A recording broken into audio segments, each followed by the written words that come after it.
Shalom.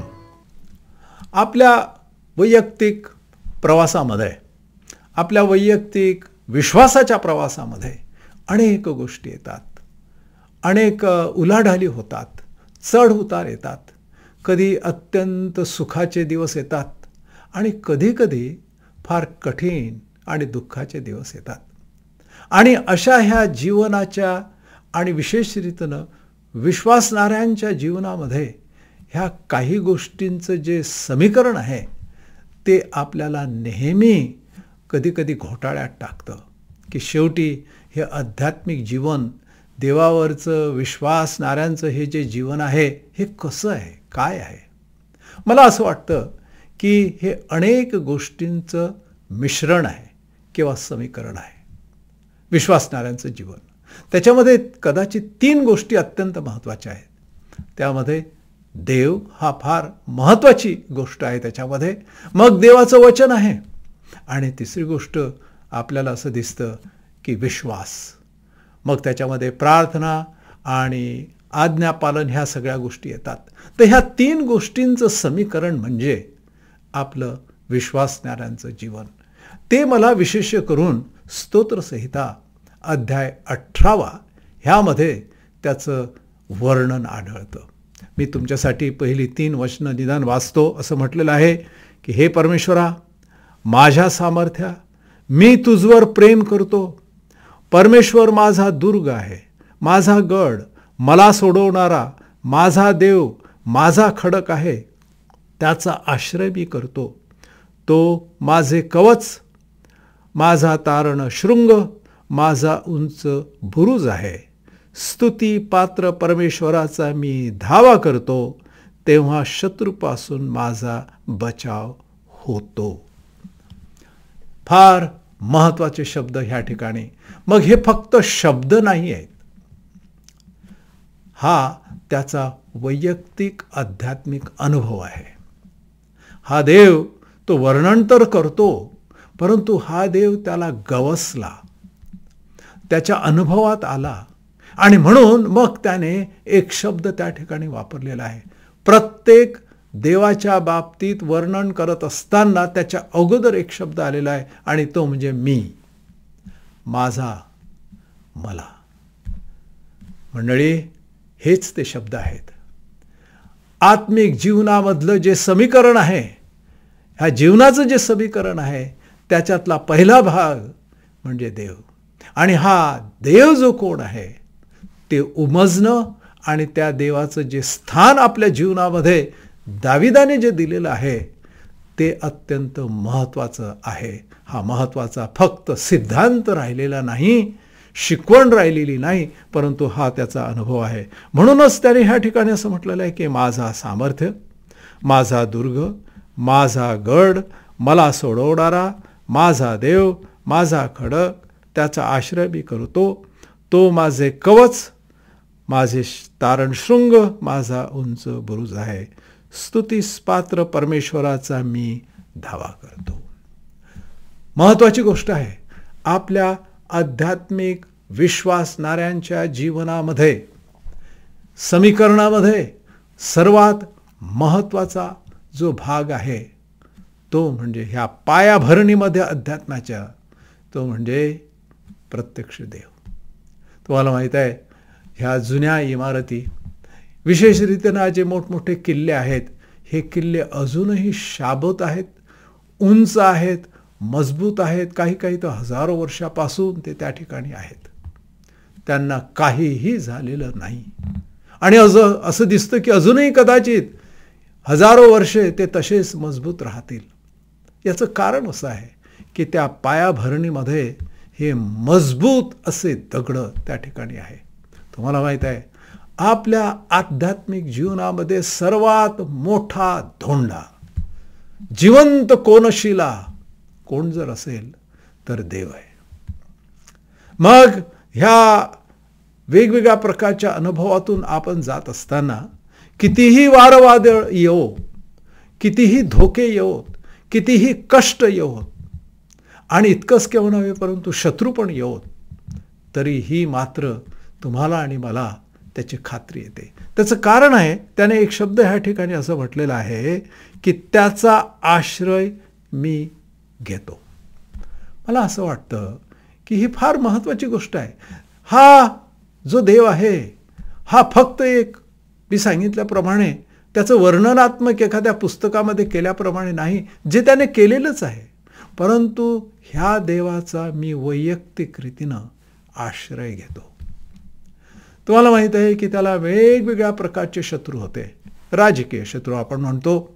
आजूबाजूचे राजे लढाया करून त्याच्यावर केव्हा येतील, त्याला नेस्तनाबूत केव्हा करतील याचा नेम होता. त्याची तयारी होती, परंतु त्याला हेही माहीत होतं की आजूबाजूचे जे शत्रू राष्ट्र आहेत ते मात्र बलाढ्य आहेत. आणि अशा वेळेला त्याला दुसरी शक्ती पाहिजे, दुसरं सामर्थ्य पाहिजे. आणि तो असं म्हणतो की त्याच्या आश्रयाला, त्या देवाच्या आश्रयाला तो नेहमी जातो. मंडळी, तुमच्या आणि माझ्या जीवनामध्ये वेगवेगळ्या प्रकारच्या शत्रूंना आपल्याला तोंड द्यावं लागतं. कदाचित राजकीय शत्रू नाहीत, असूही शकतील, परंतु अनेक शेजारी पाजारी असे आहेत की ते तुमचं चांगलं चितत नाहीत. तुमच्या बाबतीत ते त्यांना भलं व्हावंसं वाटत नाही. तुमचे लेकरं, तुमचा संसार, तुमचं घरदार, तुमचं आजूबाजूच्या ज्या काही यश आहे, अपयश आहे, ह्या बाबतीत ते नेहमीच वाईट चिंतित असतात. ह्यालाच म्हटलेलं आहे वेगवेगळ्या प्रकारचे शत्रू. आणि जर अशा वेळेला जर आपण कोणाकडे आश्रय घ्यायचा, कधी कधी कोणाकडे आश्रय घेणार तुम्ही?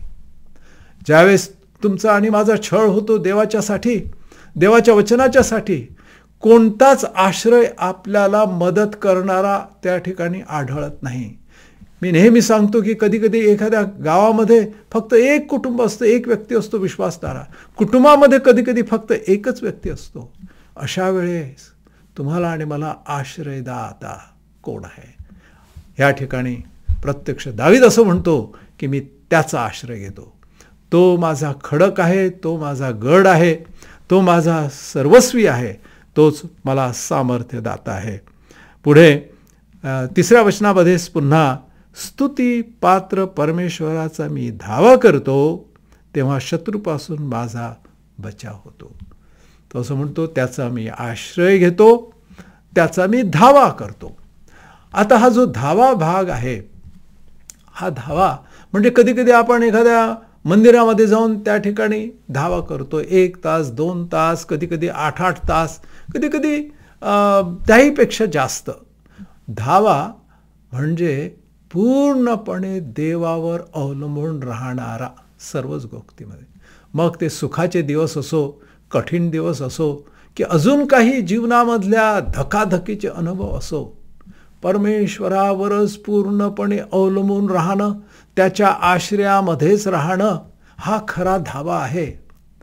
फक्त एक प्रकारे एका विशिष्ट शब्दांनी आणि एका विशिष्ट लयेनं तो धावा होत नाही, तर विश्वासाने पूर्णपणे त्याच्यावर अवलंबून राहण्याने खरा धावा होतो. तो आपला खरा धावा आहे, असं ह्या ठिकाणी या वर्णनावरून आपल्याला दिसतंय. आणि म्हणून ह्या समीकरणामध्ये पहिली गोष्ट आपल्याला दिसते की देव, आणि दुसरी गोष्ट आपल्याला अशी दिसते की विश्वास, की त्याच्या आश्रयाखाली विश्वासानं जाणं, त्याचा आश्रय घेणं, त्याचा धावा करणं म्हणजे प्रार्थना करणं.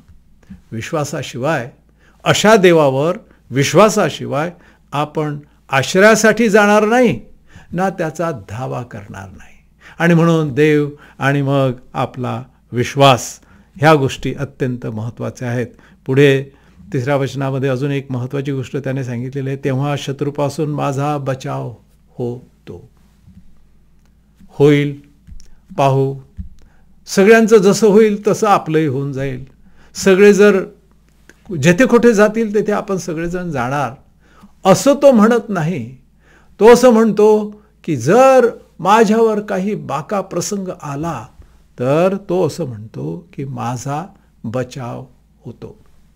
स्वतःच्या शक्तीनं नाही, स्वतःहून स्वतःच गोष्टी करल्याने नाही, पण माझा बचाव जो होतो तो माझ्या दुर्गामुळे, जो माझा खडक आहे, जो माझं सामर्थ्य आहे त्याच्यामुळे.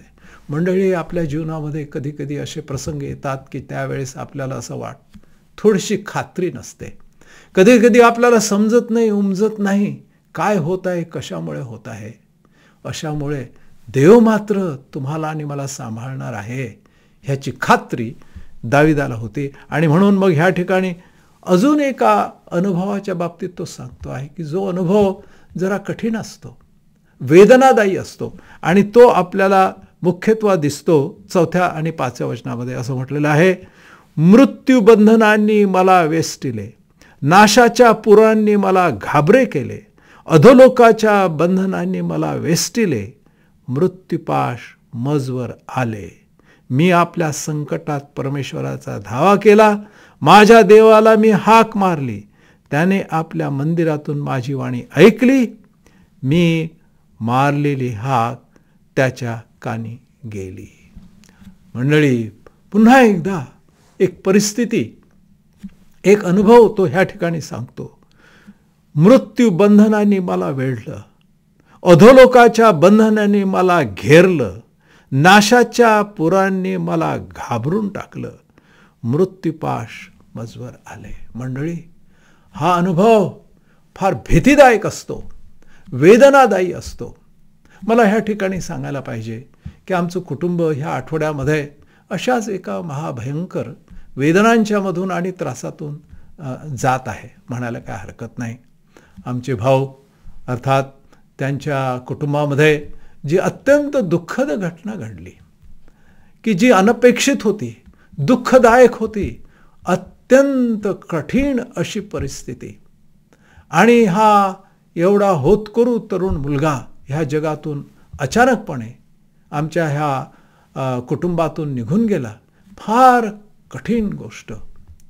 इतक्या वेदना कोणालाही येऊ नये असं नक्कीच त्यावेळेला वाटतं. अशा अनुभवातून दावीद आपल्याला मार्गदर्शक ठरतो. तो असं म्हणतो की वेगवेगळ्या प्रकारच्या मृत्यू बंधनांनी मला घेरलेलं आहे, वेष्टिलेलं आहे, नाशाच्या पुरांनी मला घाबरं करून टाकलेलं आहे. म्हणजे काय, आता काय होईल, कशामुळे हे झालं, कशासाठी झालं, अगदी कोणत्याच प्रकारची कल्पना नसताना तुम्हाला माहीत आहे ते दुःख, ते कष्ट नक्कीच घाबरवणारे आहेत. ह्या ठिकाणी दावीद प्रत्यक्ष असं म्हणतो की मी घाबरून गेलेलो आहे.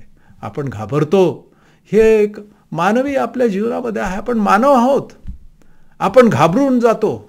नक्कीच घाबरण्यासारख्या गोष्टी आहेतच, कारण मानवाने घाबरणं हे नैसर्गिक आहे. त्याच्याशिवाय कदाचित आपण मानव नाही मग, जर घाबरत नाही तर.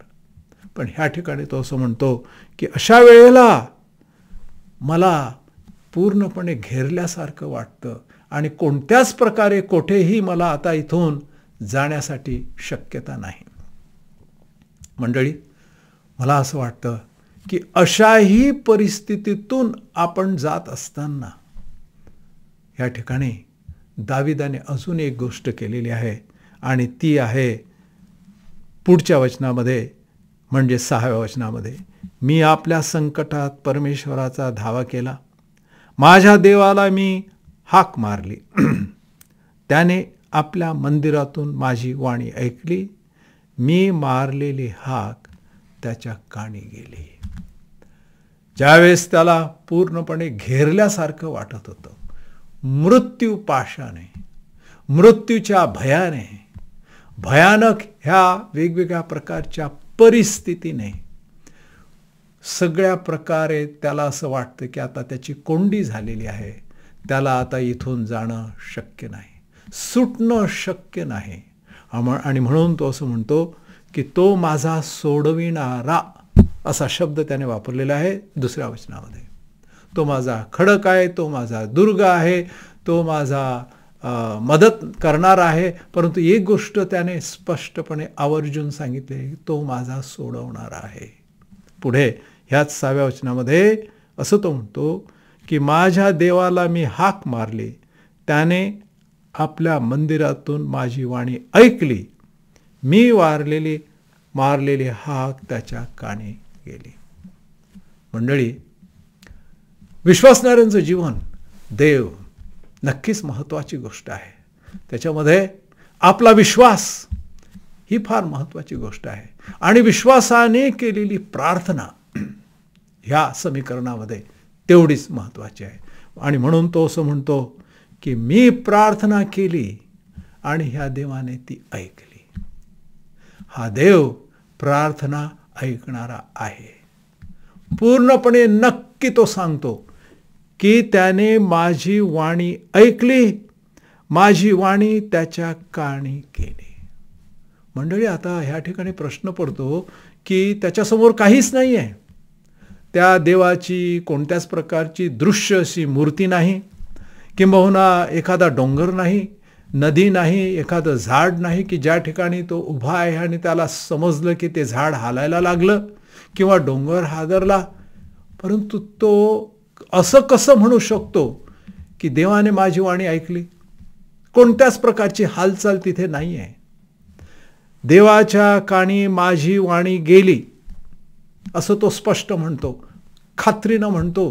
परंतु त्याला जर आपण विचारलं की कशावरून तुला असं वाटतं, काय पाहिलं की काय, तू काय हालचाल झाली की काय त्या झाडामध्ये, की कोणी तुला एकदम असं दर्शन दिलं, तसं काहीही त्या ठिकाणी झालेलं नाही. हे सगळं काही त्याला विश्वासाने माहीत आहे की हा देव कोण आहे. हा माझा देव आहे, हा दुर्ग आहे, माझ्या जवळ आहे, मला सोडवणारा आहे, त्याचा मी आश्रय घेतलेला आहे. आणि म्हणून नक्की मला माहीत आहे की त्याने माझी हाक ऐकली, माझी प्रार्थना त्याच्या कानी गेली. मंडळी, काय जबरदस्त विश्वास आहे, काय जबरदस्त प्रार्थना असली पाहिजे की देव ऐकतो, देवाच्या कानी ती प्रार्थना जाते. मला असं वाटतं की प्रत्येक विश्वासणाऱ्यांच्यासाठी ही अत्यंत महत्त्वाची गोष्ट आहे. असल्या प्रकारचा विश्वास आणि खात्री आणि असल्या प्रकारची प्रार्थना की जी देवाच्या कानी नक्कीच जाते ह्याची पण खात्री असणं, हे सगळं विश्वासाने त्याला आलेलं आहे. देव आणि त्याच्यावरचा विश्वास आणि त्यानंतर प्रार्थना तुम्हाला आणि मला अत्यंत महत्त्वाची गोष्ट आहे. हे सगळं काही त्याला त्याच्या जीवनामध्ये वेगवेगळ्या प्रकारचे अनुभव जे आलेले आहेत त्यावरून तो स्पष्टपणे सांगतो. मंडळी, अनेक वचनं ह्या ठिकाणी आहे. ह्या ठिकाणी तो असं म्हणतो 46व्या वचनामध्ये, परमेश्वर जिवंत आहे, त्या माझ्या दुर्गाचा धन्यवाद हो, माझे तारण करणाऱ्या देवाचा महिमा वाढो. यास्तव हे परमेश्वरा, मी राष्ट्रामध्ये तुझे स्तवन करीन, तुझ्या नामाची स्तोत्रे गाईन. ह्या ठिकाणी तो असं म्हणतो वेगवेगळ्या प्रकारचे लोक आणि शत्रू आणि त्याच्यावर होणारे वार आणि पुढे नाशाच्या पद्धतीमध्ये वर्तुळामध्ये तो जणू काय आढळतो. मृत्यू पाशामध्ये तो फसलेला आहे. वेदना आणि दुःख हे त्याच्या समोर आहेत. अशा वेळेला तो असं म्हणतो की देव मात्र जिवंत आहे.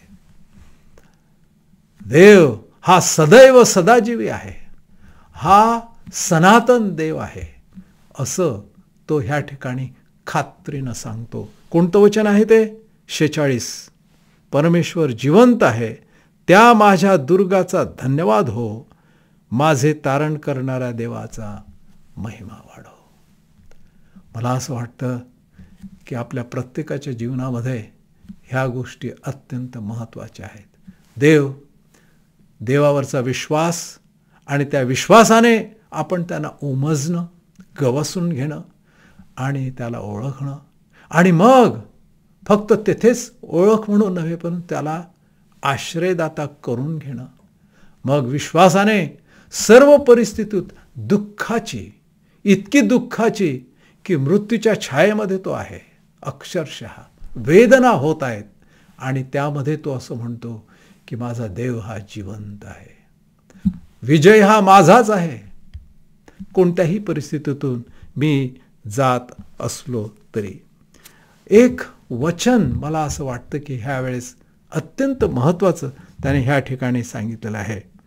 तो असं म्हणतो 28 वचन फार महत्त्वाचं. तो असं म्हणतो, तू माझा दीप उजाळवितोस, परमेश्वर माझा देव माझ्या अंधाराचा प्रकाश करतो.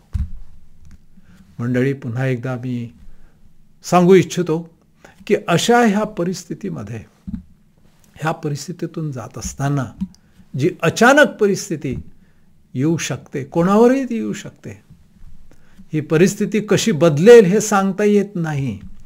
त्याने मात्र एक शब्द वापरलेला, माझा दीप उजळवितोस, उजाळतोस. किती सुंदर या ठिकाणी वर्णन आहे भक्तांचं, देवाच्या सेवकांचं आणि विश्वासणाऱ्यांचं, की त्यांचा हा जो दीप आहे जीवनाचा, त्याची जी वात आहे ती आता जणू काय खूप कमी झालेली आहे. त्याचा जो प्रकाश आहे ना, हा प्रकाश कमी झालेला आहे. तुम्हाला माहीत आहे, खेड्यापाड्यामध्ये पूर्वी हे असे कंदील असायचे, किंबहुना असे दिवे लावायचे घराघरांच्या मध्ये. त्यावेळेस इलेक्ट्रिसिटी नव्हती, प्रत्येकाच्या घरी तसे दिवे ते लावत, तेलाचे दिवे ते असायचे. आणि मग तेल ते जळून गेल्यानंतर त्याची जी वात आहे आणि त्या वातीचा जो प्रकाश आहे असा अगदी कमी कमी अंधूक होत असे. आणि मग असं वाटतं की आता पूर्णच प्रकाश जाईल. आणि ती परिस्थिती या ठिकाणी आहे. ह्याला त्याने ह्या अशा उदाहरणाने स्पष्ट केलेलं आहे की कधी कधी आपलं जीवन एवढं निराश होतं, एवढं ते कमी होतं, कमजोर होतं, अशक्त होतं. वेगवेगळ्या प्रकारच्या अनुभवातून जात असताना, जो आम्ही आमच्या कुटुंबाचा अनुभव ह्या आठवड्यातील सांगितला, की जवळजवळ ही जी वात आहे, हा उजेड आहे, तो आता जणू काय इतका कमीच होतो की आता त्याच्यामध्ये काही प्राण उरलेला नाही असं वाटतं. आणि अशा वेळेला दाविदाने एक सुंदर शब्द वापरलेला आहे, तू माझा दीप उजळवितोस. मंडळी, देवाला माहीत आहे की आपली ही जी वात आहे ही जरा कमी झालेली आहे, अशक्त झालेली आहे. आपल्याला जर तसं वाटत असेल, दाविदासारखं आपल्या कुटुंबाला जर असं वाटत असेल, वैयक्तिक रीतीनं, देव येऊन तिला नवीकरण देईल, त्यामध्ये नवीन तेल टाकेल. आणि ही जी वात एवढी कमी झालेली वाटते ती इतकी प्रज्वलित होईल, इतकी प्रकाशित होईल की इतरांना सुद्धा त्याचा प्रकाश मिळेल. आणि हा त्याचा उद्देश असेल, आपल्याला माहीत नाही. एवढी ती पाझळून टाकेल की इतरांना सुद्धा त्याचा प्रकाश मिळेल. परमेश्वर माझा देव माझ्या अंधाराचा प्रकाश करेल. आता असं वाटतं की हा अंधार, हे एवढं मोठं आमच्या जीवनावर जे अंधाराचं सावट पसरलेलं आहे, परंतु ह्याला पूर्णपणे बदलून टाकणारा, ह्या अंधाराचा प्रकाश करणारा फक्त एक आहे आणि त्याच्याजवळ ते सामर्थ्य आहे. आणि म्हणूनच ह्या देवाचं वर्णन करताना तो असं म्हणतो की देव माझा सामर्थ्य आहे, तो माझा दुर्ग आहे, माझा गड आहे, मला सोडवणार आहे, माझा आश्रयदाता आहे, तो तारण शृंग आहे. आणि इतर ठिकाणी आपल्याला माहीत आहे, मतकृषुभतामध्ये असं म्हटलेलं आहे की देव हा प्रकाश आहे आणि मग तो तुम्हाला एवढा मोठा प्रकाश देईल की तुम्ही जगाला तो प्रकाश दाखवणार. मंडळी, मला असं वाटतं की कोणत्याही परिस्थितीतून जात असताना 3 गोष्टी ह्या ठिकाणी देणार आपल्याला स्पष्टपणे दिसतात. देव इतकंच केव्हा नव्हे, परंतु त्याचं वचन त्याने आपल्याला दिलेलं, आपला विश्वास रूपी प्रार्थना. आणि माझी खात्री आहे की देव आपल्या जीवनामध्ये नवीन असा प्रकाश दिल्याशिवाय, नवीन जीवन आणल्याशिवाय राहणार नाही. प्रार्थना करू. आमच्या प्रभू देवा, मनापासून तुझे उपकार मानतो ह्या वचनाबद्दल. आम्हाला ह्या तुझ्या शक्तीची, नवजीवनाची, नवीन प्रेरणेची गरज आहे. फक्त तूच ते देऊ शकतोस. तू आमचा सामर्थ्यशाली देव आहे. आम्हाला तू चालव. आता देवज बाप ह्याची प्रीती, देवज पुत्र ह्याची कृपा, देवज पवित्र आत्म्याची सहभागिता आपणा सर्वाबरोबर आता आणि सदा सर्व काळ असो. आमेन. आमेन. देव आपणास आशीर्वाद देव.